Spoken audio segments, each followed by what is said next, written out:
ஒரு ஜாதகத்தில் சூரியனும் சனி ஒரு கட்டத்தில் இருக்கிறாங்க. சார் எனக்கு மகர லக்னம் சார், சார் எனக்கு சிம்ம லக்னம் சார், இந்த கதையே வேணாம். ஒரு ஜாதகத்தை திறக்கிறீங்க, எந்த கட்டமாக இருந்தாலும் சூரியனும் சனியும் சேர்ந்துருந்தா,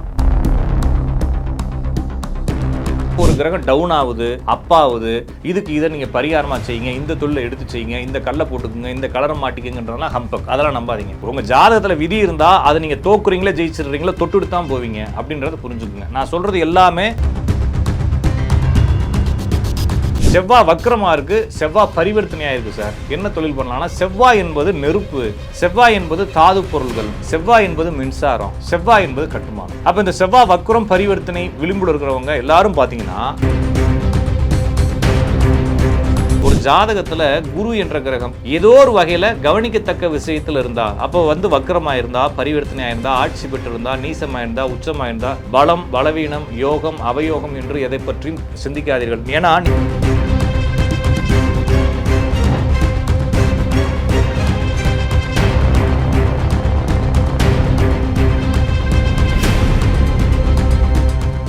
ரியல் ஒன் ஆன்மீகம் நேயர்கள் அனைவருக்கும் வணக்கம். நான் உங்கள் ஜோதிடன் ராஜநாடி காப்பா. மீண்டும் இந்த காணொலி வாயிலாக உங்களை சந்திப்பதில் மிகுந்த மகிழ்ச்சி. நண்பர்களே, நாம் தொடர்ச்சியாக இந்த சேனல்ல எல்லா விதமான ஜோதிட தகவல்களையும் சீக்வன்ஸா ரொம்ப எளிமைப்படுத்தி எல்லாருக்கும் புரியக்கூடிய வகையில் பார்த்துட்டு வரோம்.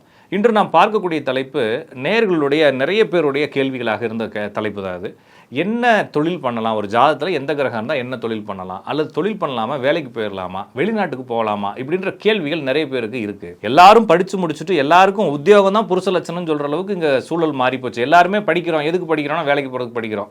அப்போ எல்லாருக்குமே வேலை என்பது முக்கியம். சிலர் வேலைக்கு போனாலும் கொஞ்ச நாள் கழித்து வேலைக்கு போக முடியல சார், ஒரே ப்ரெஷராக இருக்குது சார், ரொம்ப டென்ஷனாக இருக்குது சார், டிப்ரெஷனாக இருக்குது சார் அப்படின்னு வெளியே வருவாங்க. அங்கே போக முடியாமல் எதையாச்சும் ஒன்று செஞ்சு ஃப்ரெண்டுகளோட செஞ்சு எதையாச்சும் செஞ்சு ஏமாந்து கடைசியாக ஒரு சொந்த தொழிலுக்கு வந்துடுறாங்க. இதையும் நம்ம பார்க்குறோம். இதெல்லாம் ஏன் நடக்குது? ஒரு ஜாதகத்தில் ஒரு தொழில் நேராக போயிட்டு இருக்கும்போது ஏன் கட் ஆகுது? இது மாதிரி விஷயங்களை ரொம்ப ஷார்ட் அண்ட் ஸ்வீட்டாக பார்த்தலாம். ஒவ்வொன்றையும் பிரித்து பேசணும்னா ரொம்ப நிறைய நேரம் பேசணும் உங்களுக்கு. ஏன்னா நீங்கள் அப்படியே ஸ்க்ரோல் பண்ணிட்டே வரீங்க, ஒரு வீடியோ கிடைக்கிறப்போ ஒரு நல்ல தகவல் கிடைக்குதா அப்படின்னு பார்க்குறதா. இந்த தகவல் கிடைச்ச உடனே உங்களுக்கு இந்த வீடியோவில் நல்ல தகவல்லாம் இருக்குன்னு நீங்கள் நினச்சிங்கன்னா உடனே சப்ஸ்கிரைப் பண்ணிக்கோங்க. ஏன்னா அடுத்தடுத்து இது மாதிரி நிறைய தகவல்கள் உங்களுக்கு கிடைக்கும். அப்போ ஒரு ஜாதகத்தில் சனி என்ற கிரகம் தொழிலை குறிக்கிறது. அப்ப சனியோட சூரியன் சேர்ந்திருந்தா, ஒரு ஜாதகத்துல சூரியனும் சனி ஒரு கட்டத்தில் இருக்கிறாங்க. சார் எனக்கு மகர லக்னம் சார், சார் எனக்கு சிம்ம லக்னம் சார், இந்த கதையே வேணாம். ஒரு ஜாதகத்தை திறக்கிறீங்க, எந்த கட்டமா இருந்தாலும் சூரியனும் சனியும் சேர்ந்திருந்தா, அல்லது சனி இருக்கக்கூடிய ராசிக்கு 1, 5, 7, 9 சூரியன் இருந்தா, ஆக மொத்தத்தில் சனியும் சூரியனும் ஏதோ ஒரு லாஜிக்ல கம்பைன்ட் ஆகணும். அப்படி சேர்ந்திருந்தா இவர் எந்த வேலையும் உருப்படியா செய்யறது இல்லை. இங்கே கொஞ்ச நாள் போவார், அப்படியே நல்லா வேலை வைப்பார், அங்கே இருக்கிறவனை பூரா பிடிக்காது, இங்கே இருக்கிற சூழல் பிடிக்கல அப்படின்னு சொல்லிட்டு அடுத்த ஒரு கம்பெனிக்கு போவார். இதை விட பெட்டராக ஏதாச்சும் ஒன்று செய்யலான்னு தோணும். அப்போ எதையுமே உருப்படியாக செய்யாத வேலை இந்த சூரியன் சனி. அந்த சூரியன் சனி தான் ஆளுமையான பணிகளும் கூட. அப்போ இவங்களுக்கு ஒன்று வச்சா குடுமி அடித்தா மொட்டைன்ற கதையா, ஒன்று நான் சொந்த தொழில் செய்வேன், நான் அரசு உத்தியோகத்துக்கு போவேன், இல்லைன்னா வேலைக்கு போக மாட்டேன்னு சில பேர் வீம்பு உட்காந்துருப்பாங்களே, அதெல்லாம் இந்த கேஸ் தான். அதே ஜாதத்திலே குருவும் சுக்கரனும் அதே லாஜிக் தான். குருவும் சுக்கரனும் ஒரே கட்டத்தில் இருந்தாலும், அல்லது குருவுக்கு சுக்கரன் 1-5-7 இருந்தாலும், இவங்களும் ஒரு விஷயத்தை உருப்படியாக ரெகுலராக ஒரு கண்டினியூஸாக செய்கிறது இல்லை, பாதி செய்கிறது பாதி விடுறது. அப்போ ஒரு ஜாதகத்தில் சூரியன் சனி குரு சுக்கரன்லாம் இருந்துச்சுன்னா இவங்க சரியாக வேலைக்கு கண்டினியூஸாக போகிறதில்ல. அப்படி போனாலும் சொந்த தொழிலை நோக்கியே தள்ளிக்கிட்டு இருக்கும். இவங்க எப்படியாச்சும் ப்ரெஷர் அடித்து வெளியே கம்பெனி வெளியே தள்ளி வேறு சொந்த தொழிலுக்கு தள்ளி விட்டுரும். ஃபஸ்ட்டு பாயிண்ட் புரிஞ்சுக்குங்க. சார் ஒரு ஜாதகத்தில் சொந்த தொழில் செய்கிறதுக்கு குறிப்பிட்ட ஏதாச்சும் கிரகங்கள் இருக்கா அப்படின்னா, ஒரு ஜாதகத்தில் சூரியன் என்ற கிரகம் ஆட்சி உச்சம் நீசம் அடைந்தால், அப்போ மேசராசியில் சூரியன் இருந்தா, துலா ராசியில் சூரியன் இருந்தா, சிம்ம ராசியில் சூரியன் இருந்தா, கும்ப ராசியில் சூரியன் இருந்தால் அவங்க அரசு உத்தியோகத்துக்கு போவாங்க. அல்லது சூரியன் பரிவர்த்தனையாக இருந்தா, அல்லது சூரியன் சந்தியில் இருந்தால் அவங்க அரசு உத்தியோகத்துக்கு போவாங்க. இதுவும் ஒரு சிம்பிள் லாஜிக் தான். அப்போ இதெல்லாம் ஒரு பக்கமாக ஒதுக்குறோம். இல்லைனா அரசு உத்தியோகத்துக்கு போவாங்க, இல்லாட்டினா சொந்த தொழில் செய்வாங்கன்னு ஒதுக்கிடுறோம். சார் இது சொந்த தொழில் தான், எனக்கே தெரியுது, நான் சொந்த தொழில் தான் போகிறேன், அல்லது அரசு உத்தியோகம் போகிறேன், அல்லது வேலைக்கு போகிறேன், என்ன வேலைக்கு போனால் நான் யோகமாக இருப்பேன். நிறைய பேர் சொல்லுவாங்க, சார் நீங்கள் இந்த வேலையை மட்டும் செலக்ட் பண்ணிட்டீங்கன்னா கோடீஸ்வரன் ஆயிடலாம், உங்களுக்கு இந்த கிரகம் ஆக்டிவேஷனில் இருக்குது, இந்த கிரகம் டவுனில் இருக்குது, இந்த கிரக கர்மா தொடர்ந்து வந்துக்கிட்டு இருக்குது, அப்போ நீங்கள் இந்த தொழிலை மட்டும் சூஸ் பண்ணிட்டீங்கன்னா உங்களை ஓகன்னு தூக்கிட்டு போயிடும் அப்படின்னு சொல்லுவாங்க. அப்போ ஒரு கிரகம் டவுன் ஆகுது, அப்பாவுது, இதுக்கு இதை நீங்கள் பரிகாரமாக செய்யுங்க, இந்த தொழிலை எடுத்து செய்யுங்க, இந்த கல்லை போட்டுக்குங்க, இந்த கலரை மாட்டிக்குங்கன்றதெல்லாம் ஹம்பக். அதெல்லாம் நம்பாதீங்க. நான் சொல்கிறது, இந்த கிரகம் இங்கே இருந்தால், இந்த கிரகம் இங்கே இருந்தால் நீங்கள் வாழ்க்கையில் ஒரு நாளாச்சும் அந்த தொழிலை நீங்கள் செஞ்சே தீருவீங்க. அது செஞ்சால் நல்லதா கெட்டதாங்கிறதெல்லாம் தேவையில்லை. ஒரு விஷயம் நல்லதா கெட்டதான்னு தெரிஞ்சு செய்கிற அளவுக்கு நம்மளுக்கு அறிவு இல்லை. உதாரணமாக நான் எனக்கு சொல்கிறேன், நான் ஒரு 10 வருஷத்துக்கு முன்னால் ஒரு வேலையில் இருந்தேன்னு வைங்களேன். அந்த வேலையிலேருந்து நான் தள்ளப்படுறேன் அப்படின்னா நான் இன்னும் ஒரு 20 வருஷம் கழிச்சு நான் பெரிய கோடீஸ்வரனாக ஆயிருக்கலாம் அப்படின்றது என்னோட விதி. அப்போ அந்த வேலைக்கு போய் அந்த இடத்துல இருந்து தள்ளப்பட்டு அங்கேருந்து நான் இன்னொரு தொழில் ஆரம்பிச்சதானே அந்த இடத்துல நான் 20 வருஷம் கழிச்சு கோடீஸ்வரன் ஆக முடியும். அப்போ அந்த இடத்துல தள்ளப்பட்டது நல்லதா கெட்டதான்னு நான் 20 வருஷம் கழிச்சு பார்த்தேன்னா அது மிகச்சிறந்த நன்மை. ஆனால் நான் அந்த இடத்துல உட்காந்து பார்க்குறப்ப நான் அந்த இடத்துல என்னை வெளியே அனுப்பிச்சோன பூரா நான் எதிராளியாக பார்த்துக்கிட்டே இருக்கேன். அப்போ சூழல் தான் நம்மளுக்கு நன்மை தீமை அப்படிங்கக்கூடிய விஷயத்தை புரிந்து கொள்ள உதவுவதே தவிர ஹோல் லைஃப்பை பார்க்குறப்ப எல்லாம் சரியான பாதையில் போயிட்டு இருக்கும். எனவே நீங்கள் வந்து இந்த தொழில் செஞ்சால் நல்லது, இந்த தொழிலாக செஞ்சதா கெட்டது, இதில் பண்ணால் லாபத்தில் வந்துடுவேன், இதில் பண்ணால் ஓகோன்னு வந்துடுவேன்னு சொல்கிறதெல்லாம் பொய். உங்கள் ஜாதகத்தில் விதி இருந்தால் அதை நீங்கள் தோக்குறீங்களே ஜெயிச்சிடுறீங்களோ தொட்டுட்டு தான் போவீங்க அப்படின்றத புரிஞ்சுக்குங்க. நான் சொல்கிறது எல்லாமே விதிப்படி மட்டுமே நடக்கும், எதையும் மாற்ற முடியாது. இதை செஞ்சால் சூப்பராக வந்துடலாம், இதை செஞ்சால் சூப்பராக வந்துடலாம், இதை போட்டால் சூப்பராக வந்துடலாம். சரி பரவாயில்லைங்க, அதாவதுங்க இந்த தொழிலை செய்யுங்க நல்லா வந்துடுவீங்கன்னு சொல்கிறது கூட ஓரளவுக்கு ஏற்றுக்கலாம். ஏன்னா இப்போ நான் வந்து ஒரு ஒரு மளிகை கடை வைக்கலான்னு ஒரு ஐடியாவுக்கு போவேன். சார் மளிகை கடை வந்து உங்கள் ஏரியாவில் சரியாக போகாது, நீங்கள் ஒரு ஹோட்டல் வைங்க சார், உங்களுக்கு நாலேஜ் ஏற்கனவே நீங்கள் ஒரு கேன்டீனில் ஒர்க் பண்ணிக்கிறீங்க, உங்களுக்கு நாலேஜ் நல்லா இருக்குது, செய்யுங்க சார்னா ஓகே, அது ஒரு நல்ல அட்வைஸாக எடுத்துக்கலாமே தவிர அதை வந்து நான் அது தப்பு இல்லை. ஆனால் நிறைய பேர் என்ன செய்வாங்கன்னா, சார் நீங்கள் வந்து மளிகை கடை வைக்காதீங்க, உங்களுக்கு 7ஆம் நம்பர் இருக்குது, 8ஆம் நம்பர் இருக்குது, 9ஆம் நம்பர் இருக்குது, நீங்கள் இந்த கடை வைங்க, அந்த கடையில் இந்த கலர் பெயிண்ட் அடிச்சுக்குங்க, இந்த கல்லை போட்டுக்குங்கன்னு சொல்கிறதுலாம் ஃப்ராடு. நான் சொல்கிறது செயல்பாட்டு அளவில் இந்த முயற்சி செய்யுங்க சார், இந்த பக்கமாக வந்து அந்த தெருவில் வைங்க சார், அங்கே நிறைய ஹிந்திக்கார பசங்க இருக்காங்க, அவங்களாம் நல்லா சாப்பிடுவாங்க, ஒரு ஹோட்டல் வைங்கன்னு சொல்கிறது ஓகே நியாயம்தான். அது வந்து அவருடைய அனுபவத்திலையும் சொல்கிறாரு. ஏன்னா ஜோதிடர் என்பவர் எப்பயுமே வந்து நாங்கள் வந்து இப்போ நான் ஜோசியர்னா எனக்குன்னு ஒரு பிளாங்கான அறிவெல்லாம் கிடையாதுங்க. என்னுடைய அனுபவமும் சேர்ந்து தான் இருக்கும். என்னுடைய அட்வைஸில் நான் பட்ட அனுபவத்தையும் சேர்த்து தான் சொல்கிறோம். அப்போ வயசாக எதுக்கு வந்து ஜோசியர்கள் வந்து அந்த அனுபவங்கள் அதிகமாக பேசுகிறாங்க அப்படின்னா அவங்களுடைய அனுபவம், அவங்க பார்த்த மக்களுடைய அனுபவம், அவங்க கிளைண்ட்டோடைய அனுபவங்கள். இப்போ என்கிட்ட ஒரு பெரிய ஹோட்டல் அதிபர் இருக்கார், அவர் வந்து பெரிய அளவில் ஹோட்டல் வச்சுருக்கிறாரு, அமெரிக்காலலாம் ஹோட்டல் வச்சுருக்காரு, கனடாவில் அவருடைய ஹோட்டல் இருக்குது, மொத்தம் 30 நாடுகள்லேயும் இதுலேயும் அவருடைய ஹோட்டல்ஸ் இருக்குன்னு வச்சுக்கோங்களேன். அவர் என்கிட்ட டெய்லி இல்லைன்னா வாரத்துக்கு ஒரு தடவை இல்லைனா மாதத்துக்கு ஒரு தடவை வருஷத்துக்கு ஒரு தடவை என்கிட்ட அவர் ஒப்பீனியன் எடுத்துக்கிறார். அப்படின்னா என்னுடைய நாலேஜ் வந்து அவருடைய நாலேஜோட சேர்ந்து கொஞ்சம் அவர் ஹோட்டல் எப்படி நடத்திக்கிட்டு இருக்காரு, அவர் எப்படி ஹேண்டில் பண்ணுறாருன்ற நாலேஜ் எனக்கு இருக்கும். அப்போ இன்னொரு கிளைண்ட் ஹோட்டல் வைக்கணும்னு வராரு, சார் நான் வந்து மதுராந்தகத்தில் ஒரு ஹோட்டல் வைக்கலான்னு இருக்கேன் அப்படின்னு என்கிட்ட வராருன்றப்ப நான் ஜோதிட ரீதியாக ஆலோசனை கூறும் பொழுது என்னையே அறியாமல் அந்த ஹோட்டல் அதிபர் எனக்கு ஐடியா, நாங்கள் 2 பேரும் பேசியிருக்கோம் இல்லைங்களா, அந்த கன்வர்சேஷன்ல வந்து கொஞ்சம் ஐடியாக்கள் நான் என்ன செஞ்சிருவேன், பாஸ் பண்ணிடுவேன். அப்போ ஜோசியருடைய அனுபவத்தை சொல்வது தவறில்லை. ஆனால் ஜோசியருடைய அனுபவன்றதுக்காக நான் வந்து இந்த கோயிலுக்கு போங்க, இந்த இதுக்கு மொத்தம் நான் என்ன சொல்கிறது, ஒரே நாளில் 9 சிவன் கோயிலுக்கு போகணுமா, ஓகேங்களா, இது சாத்தியம் இல்லாத. கார் எடுத்து பாவம் அவனே கடனில் இருக்கிறான், அவனை 15,000 20,000 கார் எடுத்து அதுவும் ஒவ்வொரு கோயிலுக்கு போனால் 5,000 10,000 இவங்க சொல்லி வச்ச குருக்கள் காசு வாங்குவாங்க. இதெல்லாம் தேவையில்லைங்க. ஒன்று நேரடியாக இந்த தொழிலை இப்படி செய்யலாம்னு அனுபவம் கொடுத்தா சந்தோஷம். அதை விட உங்கள் ஜாதத்தில் இது இருக்குது சார், இதெல்லாம் செய்வீங்க, செய்யலாமா வேணாமான்றலாம் உங்கள் முடிவு சார், சுச்சுவேஷனுக்கு தகுந்த மாதிரி முடிவு எடுத்துக்கங்கன்னு சொல்கிறது கூட ஒரு வகையில் ஏற்றுக்கொள்ளக்கூடியது. இப்போ நம்ம சொல்கிறது அதுதான், ஒரு ஜாதகத்தில் இந்த கிரகங்கள் இங்கே இருந்தால் இந்த தொழில் வரும் அப்படின்றத தெளிவாக புரிஞ்சுக்கலாம். அப்போ ஒவ்வொரு கிரகங்களுக்கும் ஒவ்வொரு சில குறிப்பிட்ட தொழில்கள் இருக்கிறது. சந்திரன் என்ற கிரகம் பொதுவாக எல்லா ஜோசியத்திலையும் காமனான ஒரு பலன் தான். சந்திரன் என்பது தினமும் விற்று தீரக்கூடிய பொருள்னு சொல்கிறாங்க ஜோசியத்தில். சந்திரன் என்பது பயணப்பட்டு கொண்டே இருக்கிறது. சந்திரன் என்பது உணவு, சந்திரன் என்பது ஐடி, சந்திரன் என்பது கலைகள், சந்திரன் என்பது இந்த கேர் எடுக்கக்கூடிய பணிகள், நர்ஸு, இந்த மாதிரி பணிகள். அப்போ சந்திரன் ஒரு ஜாதத்தில் பலமாக இருந்தால், பலம்னா என்ன அப்படின்னா பரிவர்த்தனையாவது, சந்தியில் இருக்கிறது, உச்சம் அடைகிறது, நீசம் அடைகிறது, உச்சமான நீசமான சந்தியில் இருக்கக்கூடிய பரிவர்த்தனையாகக்கூடிய வக்ரமான கிரகத்தோட சேர்ந்து இருக்கிறது கூட சந்திரன் சேர்ந்து கூட சந்திரன் பலம் தான். அப்படி இருக்கக்கூடிய ஒரு ஜாதகத்தில் அந்த சந்திரன் பலமாக இருக்கும்பொழுது அவர் தன்னையே அறியாமல் இல்லைன்னா எப்படியாச்சும் ஒரு ட்ராக்கில் நான் சொன்ன உணவு சம்பந்தமானது, பயணம் சம்பந்தமானது, வெளிநாடு சம்பந்தமானது, கேர் எடுக்கக்கூடிய ஐடி ஃபீல்டு, இது மாதிரி ஏதாச்சும் ஒரு தொழிலுக்குள்ளே போயிடுறாரு. சார் நீங்கள் இப்படி மொத்தமாக எல்லா தொழிலும் சொல்லிடுறீங்களா சார் அப்படின்னா, நான் தான் சொல்கிறேன் இல்லைங்களா, இது வந்து மொத்தம் 7 கிரகங்களை வச்சு 700 கோடி பேருக்கு பலன் சொல்லணும். அப்போ சிச்சுவேஷன் பேஸ்டா, இப்போ ஒரு வயிறு வலிக்குதுன்னு டாக்டர்கிட்ட போய் சொன்னோன்னே அவர் ஃபோன் பண்ணி சார் எனக்கு வயிறு வலிக்குது சார் அப்படின்னே அவர் இந்ததுனால உங்களுக்கு வயிறு வலிக்குன்னு சொல்ல போகிறதில்ல, கேஸ் ஸ்டடி பண்ணணும் இல்லையா. அப்போ உட்கார வச்சுட்டு பேசுவாங்க, உங்களுடைய கிரக நிலைகள் என்ன, உங்கள் பேர் என்ன, உங்களுடைய அனுபவம் என்ன, நீங்கள் என்ன படிச்சிருக்கீங்கன்றதெல்லாம் முடிவு பண்ணி நீங்கள் என்ன தொழில் பண்ண போகிறீங்கன்னு சொல்லலாம். அதே போல் ஒருத்தருக்கு சந்திரன் அதிகாரமாக இருக்குது, அவர் ஐடியில் ஒர்க் பண்ணுறாரு, சூரியன் நான் சொன்ன மாதிரி சூரியன் சனி இணைஞ்சிருக்கு, அப்போ அவர் வேலையை விட போகிறாருன்னு அர்த்தம் இடையில.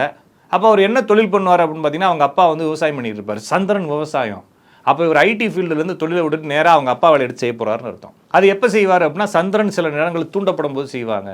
அப்போ இங்கே எதுவுமே நாளைக்கு நடக்கக்கூடியது எதுவுமே உங்களுக்கு புரியாது. நிறைய பேருக்கு நான் பலன் சொல்லும்பொழுது சொல்லக்கூடிய பலன்கள் புரியாது. ஒருத்தவங்களுக்கு அவங்க கேட்குறாங்க, சார் எனக்கு வந்து வேலை பறி போய்கிட்டே இருக்குது, வேலையில் ரொம்ப டிப்ரெஷனாக இருக்குது. இப்போ அது பிரச்சனையே இல்லைங்க, அதை அட்ஜஸ்ட் பண்ணி போங்க, எல்லா வேலையும் டிப்ரெஷனாக தான் இருக்கும். உங்களை சென்னை கலெக்டராக போட்டால் கூட அங்கே டிப்ரெஷன் இருக்க தான் செய்யும். ஓகே, டிப்ரெஷன் இல்லாத தொழில் வீட்டில் தூங்குறது தான், அதுக்குமே டிப்ரெஷன் இருக்கும், அம்மா அப்பா திட்டுவாங்க, டிப்ரெஷன் இருக்க தான் செய்யும். ஆனால் உங்களுடைய வாழ்க்கையில் இது முக்கியமான பிரச்சனை இல்லவே இல்லை, இதை விட கோடி பங்கு டிப்ரெஷன் இனிமேல் தான் வரப்போகுதுன்னு சொல்கிறேன். அவருக்கு அது புரியலை. அப்போ நான் என்ன சொல்கிறேன், சார் உங்களுக்கு 2 திருமணம் இருக்குது, இன்னும் திருமணமே ஆகலையே சார் அப்படிங்கிறார். வெயிட் பண்ணுங்கள், 2 திருமணம் இருக்குது, அதில் தான் பஞ்சாயத்தே வரப்போகுது. அந்த டிப்ரெஷனை காட்டிலும் இந்த டிப்ரெஷன் ரொம்ப சின்னது, மடு மாதிரி, அது பெரிய மலையே இருக்குது அப்படின்றப்ப அவருக்கு நான் சொல்லக்கூடிய விஷயங்கள் அனுபவிச்சா தானே புரியும். இப்போ காலேஜில் படிக்கிற பசங்களை கூப்பிட்டுக்கிட்டு மனைவியால் வரக்கூடிய துன்பம் என்னன்னு கிளாஸ் எடுத்தால் அவனுக்கு எப்படி புரியும்? அவனுக்கு கல்யாணம் பண்ணி வச்சோம்னா என்ன ஆயிருப்போகுது, ஆட்டோமேட்டிக்காக எக்ஸ்பீரியன்ஸில் புரிஞ்சுக்குவான் இல்லைங்களா?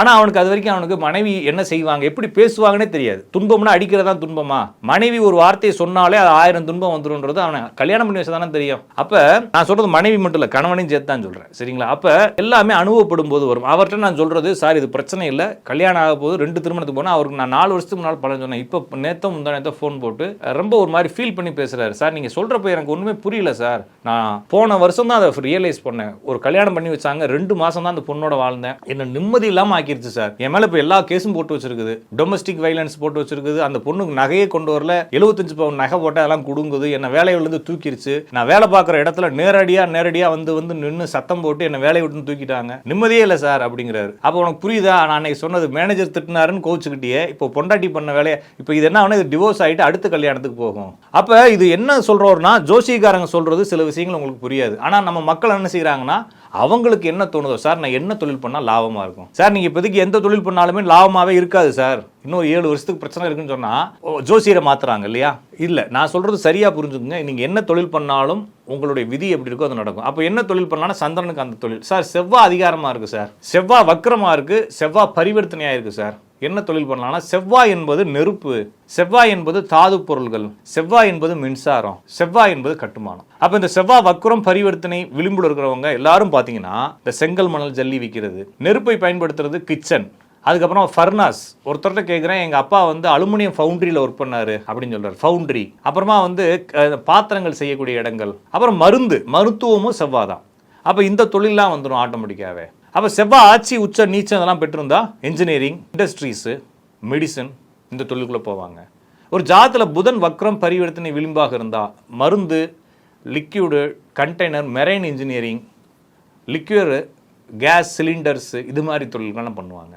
ஒரு ஜாதத்தில் குரு பலமாக இருந்தால், சார் பலமாக இருந்தான்னு சொல்கிறீங்களே, பலம்னா என்ன சார் அப்படின்னா, பலங்கிறது ஒரு முக்கியமாக வருதுங்க. இப்போ இங்கே நீங்கள் கிளாஸ் ரூமில் படிச்சிருப்பீங்க ஸ்கூலில், ஒருத்தர் ரொம்ப சேட்டை பண்ணுற ஆளாக இருப்பான், அவனும் என்ன ஆகணும் எல்லாருக்கும் தெரியுமா இல்லைங்களா? ஒருத்தன் ஃபஸ்ட்டு மார்க் எடுப்பான், அவனும் எல்லாருக்கும் தெரியும். அப்போ எல்லாருக்கும் தெரியக்கூடிய ஆள் 2 பேரும் தானே, அப்போ 2 பேருமே பலமான ஆளு தானே அர்த்தம், 2 பேருமே முக்கியமான ஆளு தானே அர்த்தம். அது மாதிரி ஒரு ஜாதகத்தில் குரு என்ற கிரகம் ஏதோ ஒரு வகையில் கவனிக்கத்தக்க விஷயத்தில் இருந்தா, அப்போ வந்து வக்கரமாக இருந்தா, பரிவர்த்தனையாக இருந்தா, ஆட்சி பெற்று இருந்தா, நீசமாக இருந்தா, உச்சமாக இருந்தா, உச்சமும் நீச்சமும் ஒரே பலம் தான். நிறைய பேர் என்ன நினைக்கிறாங்க, நீசம்னா ரொம்ப தரந்தாழ்ந்தது, உச்சம்னா மிகப்பெரிய உயர்வுன்னு நினைக்கிறாங்க. அப்படிலாம் எதுவும் கிடையாது. உதாரணத்துக்கு சூரியன் அப்படிங்கக்கூடிய கிரகம், உங்களுக்கு புரியறதுக்காக சொல்கிறேன், சூரியன் அப்படிங்கக்கூடிய கிரகம் உச்சமாயிருந்தாலும் நீசமாயிருந்தாலும் அந்த ஜாதகருக்கு தந்தையால் பயனில்லை. உச்சமாயிருந்தாலும் நீசமாயிருந்தாலும் அரசு உத்தியோகமும் சொந்த தொழில் பண்ணுறாங்க. நிறைய பேர் பார்த்தீங்கன்னா நீசமானவங்க தான் அரசுல பெரிய போஸ்டிங்ல இருப்பாங்க. அப்போ சூரியன் நீசமாயிடுச்சு நீங்கள் நினைச்சு குழப்பிக்கிட்டுலாம் தேவையில்லை. எந்த கிரகம் நீசமானாலும் உச்சத்திற்கு அதிகமான பலன்களை கொடுக்கும். அப்போ ஒரு ஜாதகத்தில் குரு உச்சமும் நீசமும் ஆயிருந்தா, குரு என்பது கேஷ் ஹேண்டலிங் மாதிரி பணிகள், அதே மாதிரி கைடன்ஸ் கொடுக்கக்கூடியது, ஏஜென்சிஸ், டிராவல் ஏஜென்சிஸ், இங்கிருந்து வெளிநாடுகளுக்கு அனுப்புகிறோம் ஆளுகளை அப்படின்னு சொல்லக்கூடிய ஏஜென்சிலாம் குரு பவரானது தான். அப்புறமா பணத்தை வைத்து வட்டிக்கு விடுறது, வட்டிக்கு வாங்குறது, இன்சூரன்ஸ் கிளைம் பண்ணுறது, இன்சூரன்ஸ் பண்ணுறது, வசூல் பண்ணுறது, சீட்டுக்கு பிடிக்கிறது, சீட்டு விடுறது, வட்டிக்கு விடுறது, இது மாதிரி எல்லாமே குருவுடைய வேலைகள் தான். அப்போ குரு பவராக இருக்கும்போது இந்த மாதிரி பணிகள் செய்கிறாங்க. சுக்கிரன் பவராக இருக்கும்போது இதே மாதிரி தொழில். ஆனால் இதில் குரு என்பது இயற்கையான செல்வங்கள், சுக்கிரன் என்பது செயற்கையான செல்வங்கள். செயற்கையான செல்வங்களானது நோட்டு, பணம், அதுக்கப்புறமா அந்த ட்ரேடிங், செக்கு, புரிஞ்சுக்கிட்டீங்களா? ஒரு பணத்துக்கு மாற்றான ஷேரில் பணம் போடுறாங்க, அதே மாதிரி டிரான்சாக்ஷன் பண்ணுறோம், ஆன்லைன் டிரான்சாக்ஷன் பண்ணுறோம், இது மாதிரி எல்லாமே நவீனப்படுத்தப்பட்ட பணங்கள் எல்லாமே சுக்கிரன். பழைய மாடல் சிஸ்டம் எல்லாமே, செல்வங்கள் எல்லாமே தங்கம், இது மாதிரி சேமிப்பு எல்லாமே குரு. அப்போ சுக்கிரனோட வரும்போது இதெல்லாம் இருக்குது. அதே மாதிரி சுக்கிரன் ஆடை, ஆபரணம், ஆடம்பரமான பொருட்களை விற்கிறது, ஃபேன்சி ஐட்டம் இதெல்லாம் வந்துடும். அப்போ சூரியன் என்பது ஆளுமை பணிகள், அரசு, அரசாங்கம், சொந்த தொழில் எல்லாமே சூரியன்.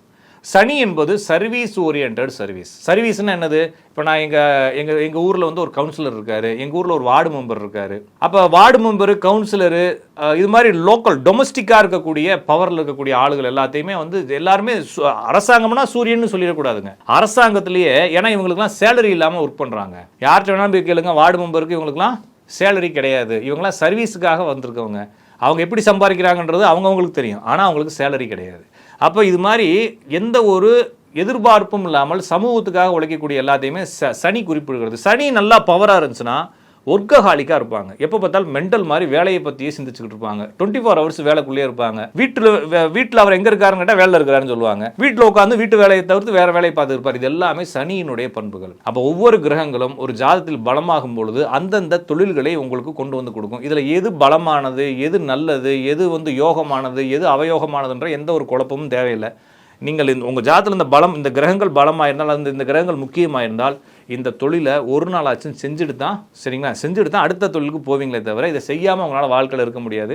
எனவே பலம், பலவீனம், யோகம், அவயோகம் என்று எதை பற்றியும் சிந்திக்காதீர்கள். ஏன்னா நீங்கள் இதை செஞ்சால் தான் சார் அனுபவம். களவும் கற்றுமரன் தானே சொன்னாங்க. அனுபவம் அது ஒரு அனுபவன்றது போல உங்கள் ஜாதகத்தில் இந்த கிரகம் இருந்தால் இந்த அனுபவத்தை கொடுத்து உங்களுக்கு அது சம்பந்தமான அறிவை ஏற்படுத்தி விட்டு போயிரும் கிரகங்கள். அப்போ உங்களால் தவிர்க்கவே முடியாது. நீங்கள் வந்து இன்றைக்கி இல்லாமல் நாளைக்கு 5 வருஷம் கழிச்சு, இப்போ நான் வந்து இந்த யூடியூப் மீடியாவெல்லாம் ஒரு 2012-11 சும்மா உட்காந்துருக்கும் போது கம்ப்யூட்டரில் உட்காந்து நோண்டுவோம். அப்போல்லாம் இந்த மாதிரிலாம் இல்லை. அன்னைக்கு செஞ்ச சில விஷயங்கள் எனக்கு இன்னைக்கு உதவுது அப்படிங்கிறப்ப அது ஒரு எக்ஸ்பீரியன்ஸ் தானே, புரியுதுங்களா? அப்போ நம்ம வாழ்க்கையில் எதை தொட்டாலும் அது அனுபவம் தான் என்ற அடிப்படையில் உங்கள் ஜாதகத்தில் அந்த கிரகங்கள் இருந்தால் அந்த அனுபவத்தை கொடுத்து உங்களை அனுபவசாலியாக மாற்றும். அது வழியாக வருமானத்தையும் ஜீவனத்தையும் கொடுக்கும் என்ற அடிப்படையில் நம்ம இன்னும் நிறைய தகவல்கள் அடுத்தடுத்த வீடியோக்களில் பார்க்கலாம். நன்றி, வணக்கம். நான் உங்கள் ஜோதிடன் ராஜநாடி காப்பா.